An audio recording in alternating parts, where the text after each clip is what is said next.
to cook munggo. Crave si Ben ng munggo. Luluto ako ng munggo. Actually, nagluto na ako ng munggo last week and he wants another one. Actually, hindi nga pala ako pwedeng kumain kasi tapos na yung I'm doing my intermittent fasting. So, 19 hours, walang kain. Kaya, panunuorin ko na sila paano kumain. On version of munggo, ha? So, yesterday we went to Asian shop just to put this one. And this one is sasahog ko siya. Of course, this one, a pork crackling. I'm gonna use coconut milk as well. And for vegetables, I'm gonna use the baby spinach. I love this one. Marami-rami yung munggo na lulutuin ko tonight para kung ano yung tira ay pwede namin ibaon sa trabaho. So, I'm going to start. I asked Margaret if she could cook this one sa air fry outside. Niluto yan sa air fryer. I'm gonna use this one as well. Baby Pak Choy. So this is like less than $3 and also prawn as well. So we're going to use this one para masarap naman yung munggo. And also the broccoli.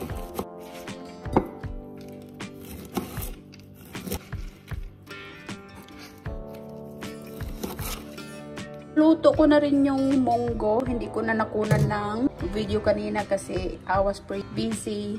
Namamlansya ako ng uniform ni Calvin. So, luto na yung munggo. Marami akong lulutuin tonight. Oh my gosh, I forgot the garlic. Paubusan kami ng garlic, guys. Talagang, ay nako, nakalimutan ko mamili ng garlic. Nag-food shopping kami this morning and naiwan ko yung listahan. Nakaligtaan yung garlic. Importante pa naman yun sa pagluluto. So, I'm just gonna use onion instead. Lulutuin ko yung prawn. Mainit na siya. So, I'm just gonna add a little bit of oil. Naparami yata yung oil ko, guys. Nasunog na yung onion, guys. I-add ko na yung prawn.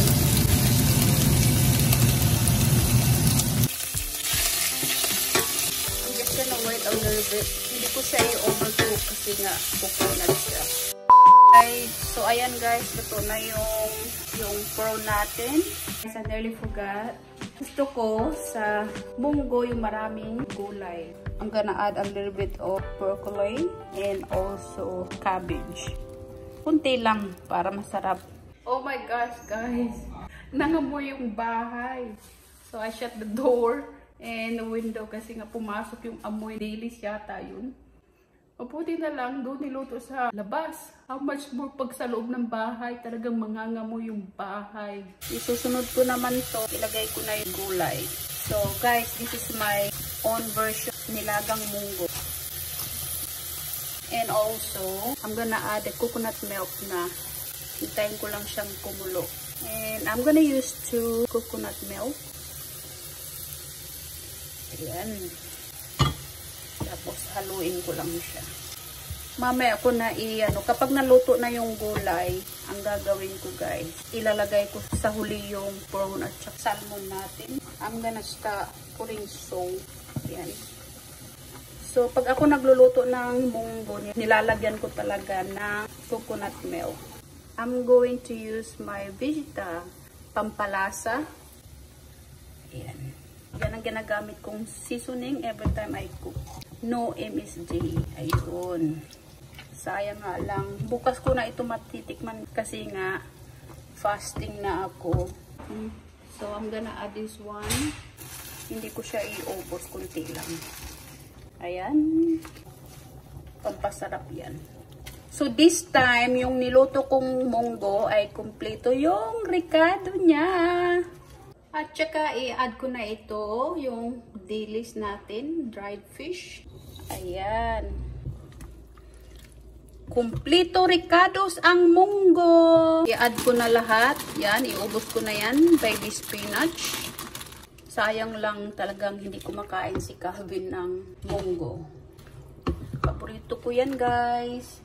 Naku, sa totoo lang guys, ang hirap mag-film. Nagluluto ka na nga, ikaw pa yung director. I-add ko na rin guys yung pork cracked beans natin. Kunti lang kasi paborito ko ni Isabella at ni Calvin. Magtira ako sa kanila. Ayan, i-add ko na rin yung salmon natin. May salmon. And also, yung prawn na siniprit ko ang pagluto. Luto na yan guys kasi mainit naman at saka yung vegetables kasi madaling maluto yan. Ayan ang salmon. Mabuti malaki yung ginamit ko. Because otherwise, nako. Whatever the leftover tonight, I'm gonna have this one tomorrow for my breakfast. So, kakain ako bukas. Yung breakfast ko, 7:30 in the morning. Ayan na guys.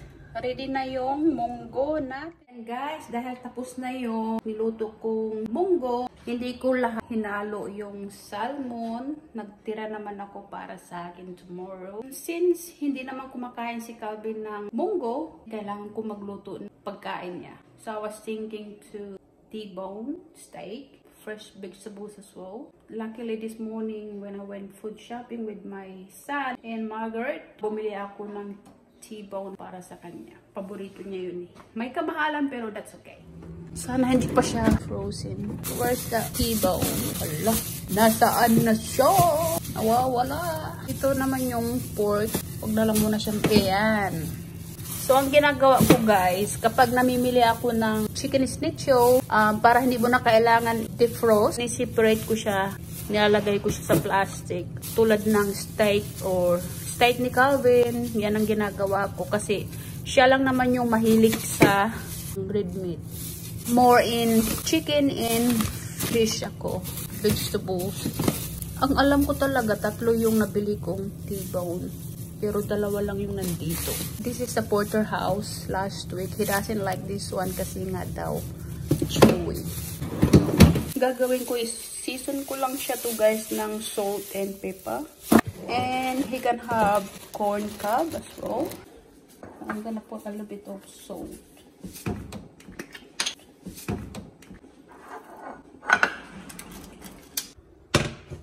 Tapos, ang ginagawa ko guys, I'm just gonna put 2 corn cob para kay Calvin. And dyan, para madali siyang maluto. What I usually do, ini-steam ko lang yung mga vegetables. Unahin ko muna i-steam yung carrots. At mamaya ko na isunog yung iba, yung madaling maluto. Kasi nga, baka ma-overcook yung vegetables tulad ng broccoli. Balikan natin yan mamaya. So, habang nag-aantay ako na maluto yung carrots, maglinis muna ako guys. O mag-dry ng mga plates. Ang kalat ng kitchen. Ayan guys, nakita nyo yan?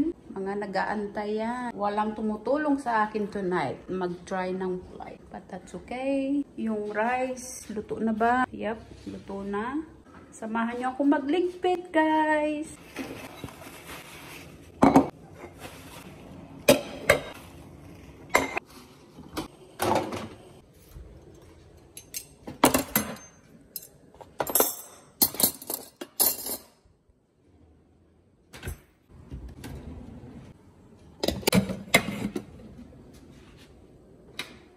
Kalat na naman siya dito. Yan, kailangan ayusin ko yan guys. Nagkalat na naman. So, malambot na yung i-add ko na ito guys.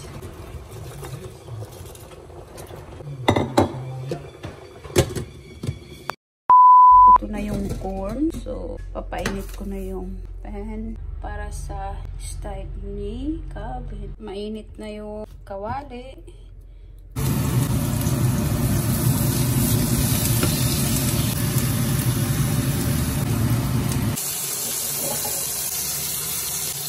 Add this one guys.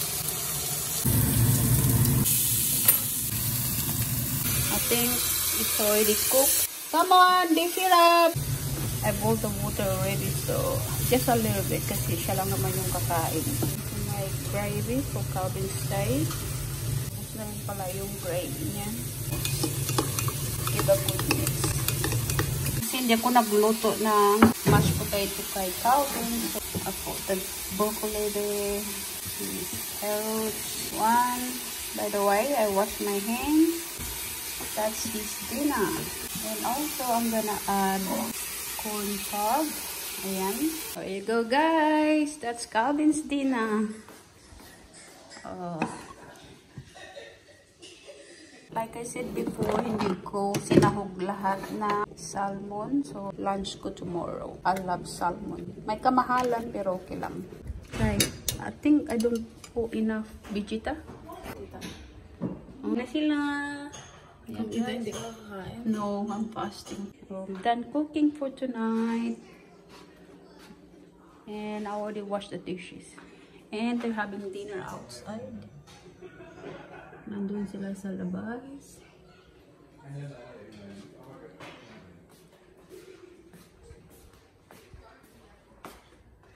May patis pa. Cabin doesn't like. Patis. Ben's hiding. They're having dinner outside. Tignan mo ba, tubok lang ang order yung bigay niya sa akin. Oh my God. Not even patak. Ito lang. I can't have my dinner. I'm just gonna have my dinner tomorrow. Guys, kumakain na sila doon. So, dito na ako sa room. At baka mamaya, I don't wanna break my intermittent fasting. So, magtago na ako dito sa lungga ko. Alright, we'll see you next time. Napagod ako sa pagluluto. Luto ko, hugas ko, linis ko. Ganun ba yun?